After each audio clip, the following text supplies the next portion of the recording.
Evangelho, domingo da terceira semana do tempo pascal. O Senhor esteja convosco, Ele está no meio de nós. Proclamação do Evangelho de Jesus Cristo, segundo São João. Glória a vós, Senhor. Naquele tempo, Jesus apareceu de novo aos discípulos à beira do mar de Tiberíades. A aparição foi assim. Estavam juntos Simão Pedro, Tomé, chamado Dídimo, Natanael de Caná da Galileia, os filhos de Zebedeu, e outros 2 discípulos de Jesus. Simão Pedro disse a eles: Eu vou pescar. Eles disseram: Também vamos contigo. Saíram e entraram na barca, mas não pescaram nada naquela noite. Já tinha amanhecido e Jesus estava de pé na margem, mas os discípulos não sabiam que era Jesus. Então Jesus disse: Moços, tendes alguma coisa para comer? Responderam: Não. Jesus lhes disse: Lançai a rede direita da barca e achareis. Lançaram, pois, a rede e não conseguiam puxá-la para fora por causa da quantidade de peixes. Então um discípulo a quem Jesus amava disse a Pedro: É o Senhor. Simão Pedro, ouvindo dizer que era o Senhor, vestiu sua roupa, pois estava nu, e atirou-se ao mar. Os outros discípulos vieram com a barca, arrastando a rede com os peixes. Na verdade, não estavam longe da terra, mas somente a cerca de 100 metros. Logo que pisaram a terra, viram brasas acesas com peixes em cima e pão. Jesus disse-lhes: Trazei alguns dos peixes que apanhastes. Então Simão Pedro, subiu ao barco e arrastou a rede para a terra.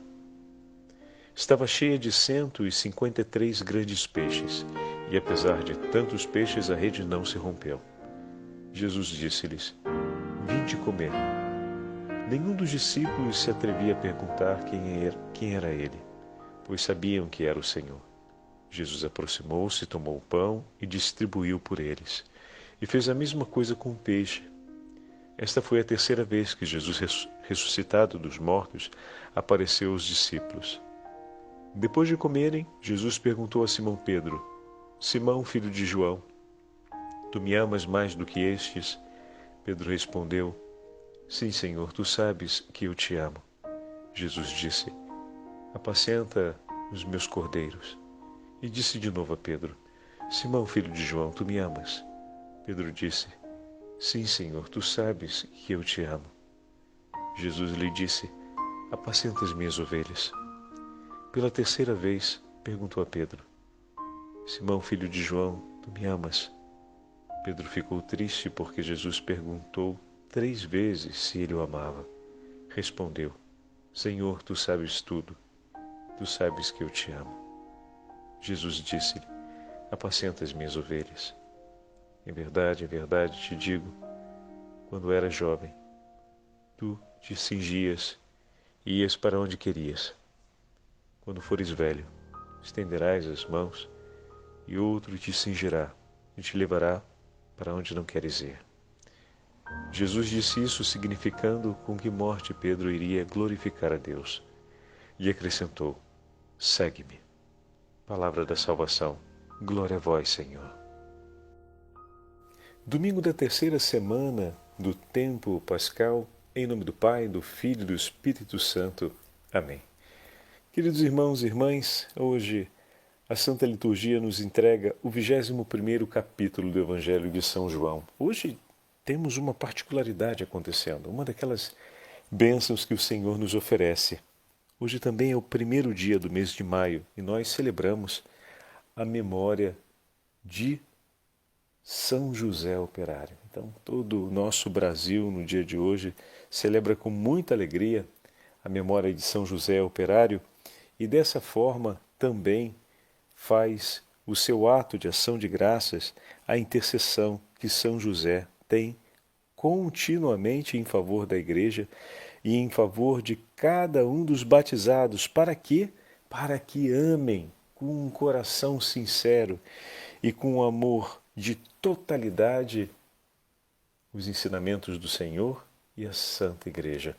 Então, vamos ver no final da meditação de hoje como a memória de São José se encaixa significativamente com aquilo que a terceira semana da Páscoa nos chama a refletir e a colocar em luz, sob o foco da nossa vida. Durante o Evangelho de hoje, aparecem as duas figuras, do discípulo que Jesus mais amava, que é João, e de Pedro. Ambos veem o Senhor que está à margem, mas o evangelista diz que não o haviam reconhecido ainda. Ambos veem. Mas, de maneira delicada, quando João compôs o Evangelho, ele, de maneira muito sutil, dividiu entre os dois apóstolos aquelas características que compõem o coração de um apóstolo de Cristo. Então nós vamos olhar para Pedro e João e recolher de um e do outro uma fração de um testemunho que juntos apresentam para nós as atribuições do coração de um discípulo de Jesus. Ambos veem o Senhor. Porém, durante o texto, se observarmos com atenção, foi sempre Pedro que tomou a iniciativa de ir pescar, tomou a iniciativa de lançar-se para ir ao encontro do Senhor, tomou a iniciativa de subir no barco e trazer a rede para junto. A cada palavra de força, Pedro toma iniciativa. Diante daquele momento que estavam vivendo, como uma grande palavra, Pedro toma a iniciativa. Ir pescar. Diante da declaração de que Cristo está ali, toma a iniciativa de lançar-se. Diante da palavra do Senhor, toma a iniciativa de trazer a rede do barco e pegar o peixe e trazer para junto do Senhor. De outro lado, então, vamos ter presente isso, essa prontidão de Pedro ao tomar iniciativa em cada um dos momentos.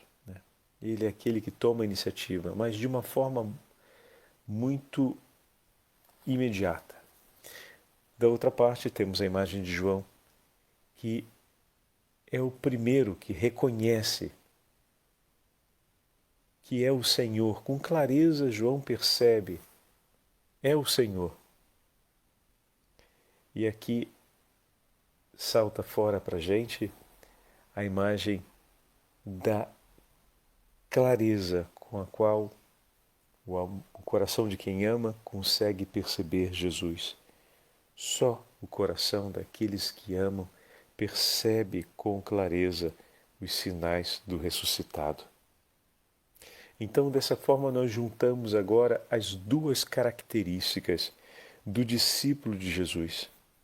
É aquele que deve ter um coração em prontidão para o serviço, mas, ao mesmo tempo, um coração com a clareza de amar. Ou seja, um coração disposto ao amor que, de maneira clara, percebe a presença de Cristo. Um coração capaz de amar, a ponto de ver os sinais do ressuscitado e reconhecê-lo em todas as partes. E, ao mesmo tempo, esse coração que assim age é um coração que permanece em prontidão no serviço do próximo e no serviço ao próprio Senhor. Então, prontidão para o serviço e uma intensidade de amor a ponto de reconhecer os sinais do ressuscitado devem ser as duas características presentes no coração dos discípulos de Jesus. E vamos ver agora como é que essas características, que outros elementos estão presentes no Evangelho de hoje que nos ajudam a viver essas duas características e como elas vão se apresentar na nossa vida. Bom, o significado eclesiástico da pesca nós já tivemos a chance de poder meditar em outras ocasiões, né? Então, o milagre da pesca abundante, essa é a segunda pesca milagrosa, vamos dizer assim, né, na narrativa do Evangelho de João.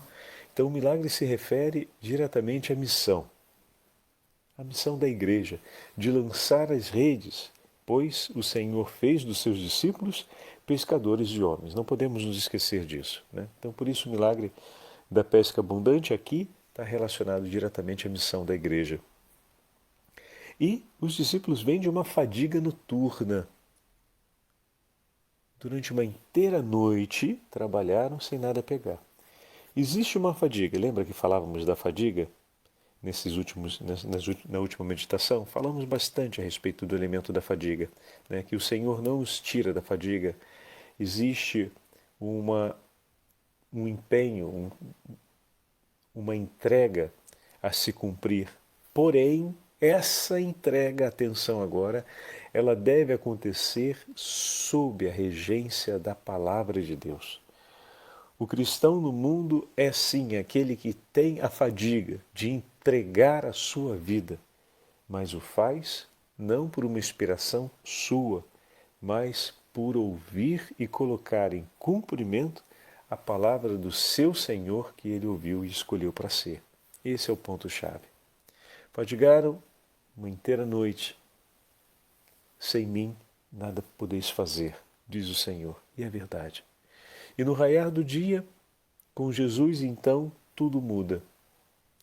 A fadiga, com sua palavra, rende a abundância.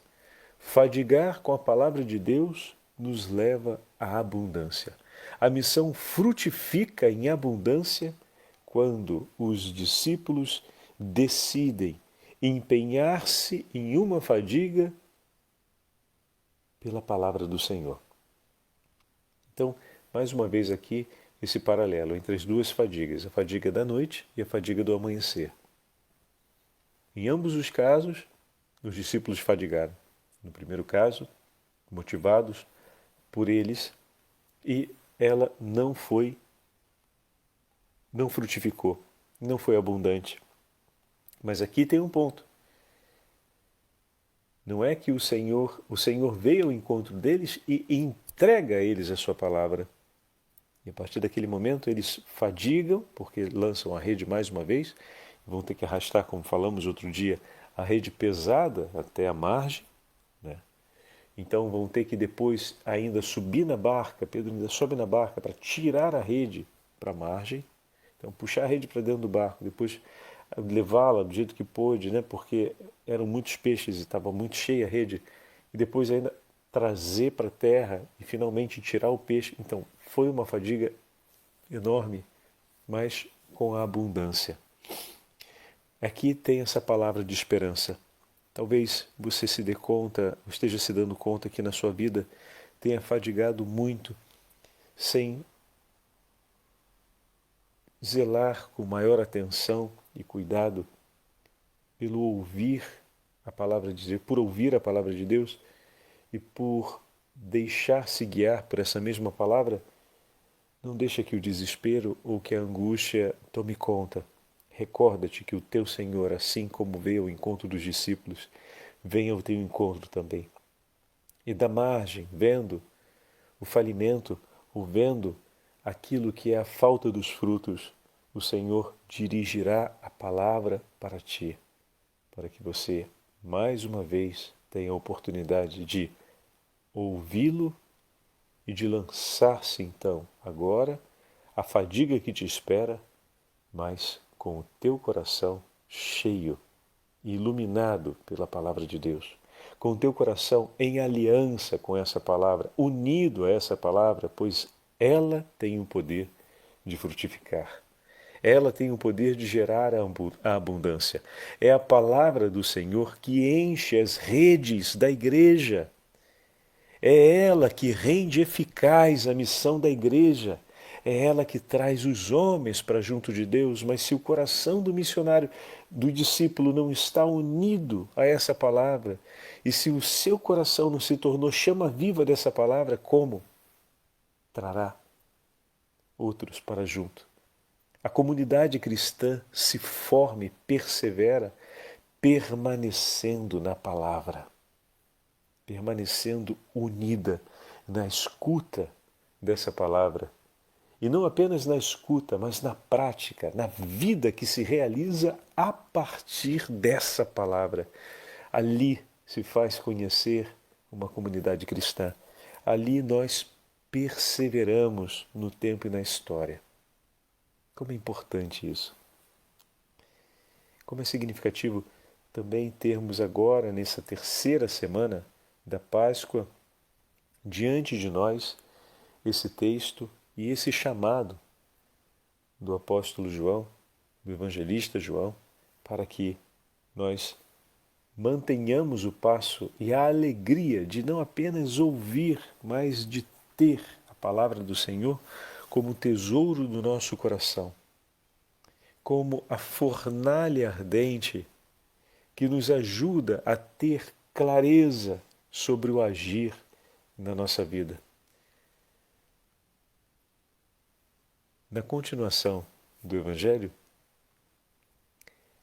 os discípulos, chegando à margem, diz o texto, que ninguém ousava perguntar quem era, porque todos sabiam que era o Senhor.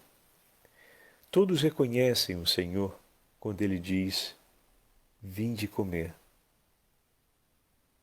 Jesus ressuscitado é reconhecido ao repetir o gesto, olha que delicadeza, ao repetir o gesto da multiplicação dos pães. E também o gesto da Santa Ceia.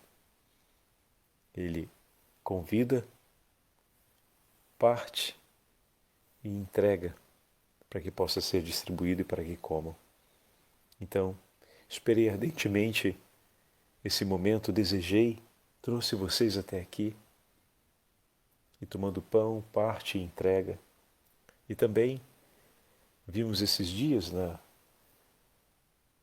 Evangelho de São João a multiplicação dos pães, onde falávamos que André trouxe o que encontrou daquele menino, os 5 pães e 2 peixes, e o Senhor, que convidou os discípulos a tomar uma atitude, a apresentar o que possuíam, toma nas mãos, dá a bênção, depois reparte e entrega aos discípulos para que eles deem de comer à multidão. Convida, parte e entrega. Aqui está a síntese do caminho pascal de Nosso Senhor. O Evangelho foi anunciado. O próprio Senhor se parte sobre o altar da cruz e se entrega por nós,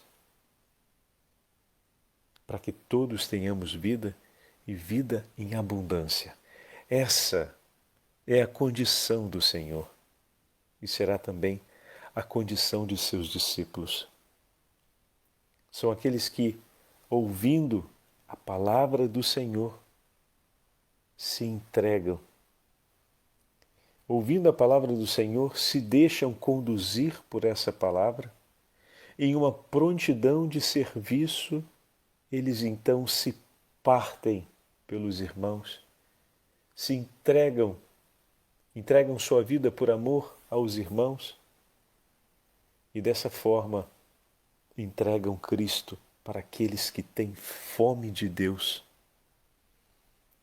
Ouvindo a palavra, então aqui está o convite, guardam a palavra no coração e por meio dessa palavra vivem a vida num partir-se e repartir-se contínuo por seus irmãos, na prontidão do serviço.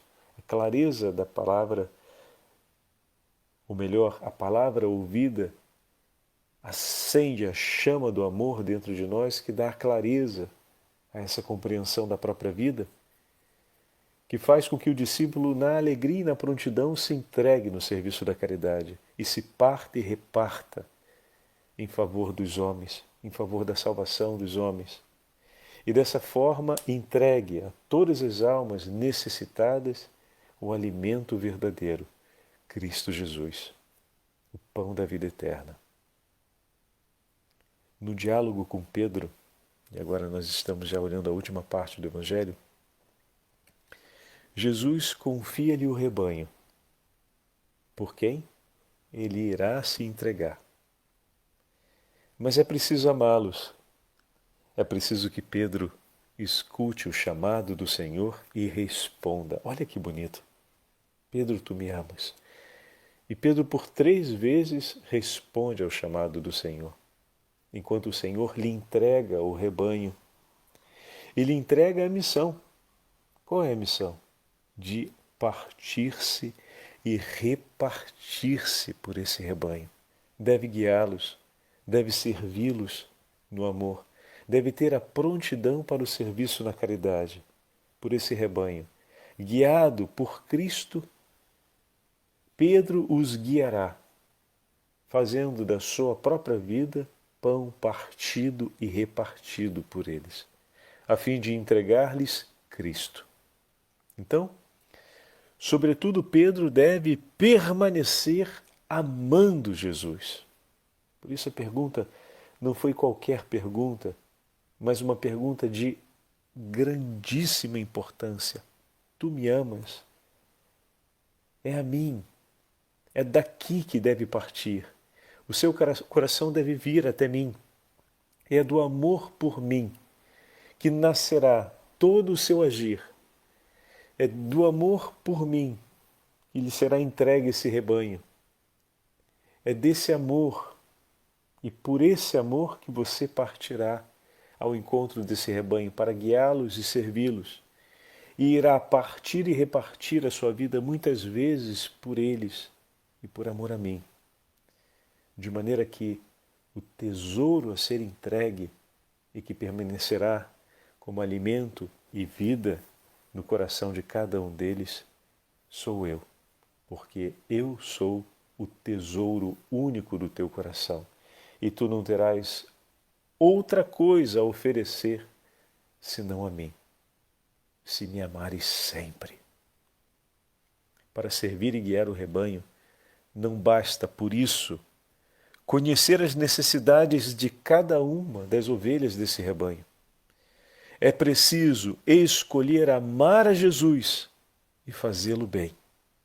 Nisso se prova a verdadeira comunhão e assim realmente se conduz para junto de Cristo e se conduz a Cristo, todos que nos foram entregues. Escreve São João Paulo II, em uma de suas homilias, essa é de 1980, dia 30 de maio de 1980, em Paris, meditando sobre esse texto, o Papa João Paulo II escreveu essas palavras. Tu me amas, tu me amas. Pedro havia de caminhar para sempre, até o fim de sua vida, acompanhado por essa tríplice pergunta. Pedro, tu me amas? E mediu todas as suas atitudes de acordo com a resposta que então ele deu ao Senhor. Quando foi convocado perante o Sinédrio, quando foi metido na prisão de Jerusalém, prisão de onde não devia sair e da qual, contudo, saiu miraculosamente, e em Antioquia, e depois ainda mais longe de Antioquia para Roma. E quando em Roma perseverou até o fim dos seus dias, conheceu a força das palavras, segundo as quais um outro o conduziu para onde ele não queria. E sabia também que, graças à força dessas palavras, a Igreja era assídua ao ensino dos apóstolos e à união fraterna, à fração do pão e à oração, e que o Senhor adicionava diariamente à comunidade os que seriam salvos. Pedro não pôde nunca desligar-se desta pergunta e tampouco da resposta que deu ao Senhor. Pedro, tu me amas? Senhor, tu sabes que eu te amo. Leva-a consigo para onde quer que vá. Leva-a através dos séculos, através das gerações, para o meio de novos povos e de novas nações, para o meio de línguas e das raças sempre novas. Leva-a sozinho e contudo já não está mais sozinho, pois uma legião de homens e mulheres escutam por meio dele a mesma pergunta do Senhor e respondem com a mesma intensidade de amor: Senhor, tu sabes que eu te amo. Ouve, e há muitos homens e mulheres que souberam e que sabem ainda hoje que a sua vida tem valor e sentido exclusivamente na medida em que uma resposta a esta mesma pergunta, tu me amas? Tu me amas? É oferecida. Eles deram e dão a sua resposta de maneira total e perfeita, uma resposta heróica, ou então de maneira comum. Em qualquer dos casos que seja, sabem que a sua vida, que a vida humana em geral, tem valor e sentido graças à pergunta: tu me amas? Só graças a esta pergunta vale a pena viver, e viver para responder: Senhor, tu sabes, eu te amo. O Senhor esteja convosco, Ele está no meio de nós. Pela intercessão de São João Paulo II, de São Pedro, apóstolo, e da Rainha dos Apóstolos, abençoe-vos o Deus Todo-Poderoso, Pai, Filho e Espírito Santo. Amém. Que pela intercessão de São José nós possamos amar intensamente a Igreja e que todo o empenho pela vinha do Senhor e os nossos empenhos cotidianos no trabalho não sejam para outra coisa senão anunciar e cantar no mundo o amor de Deus vivo em nós. A nossa resposta à pergunta que o Senhor hoje nos faz: tu me amas? Senhor, tu sabes tudo, eu te amo. São José, rogai por nós.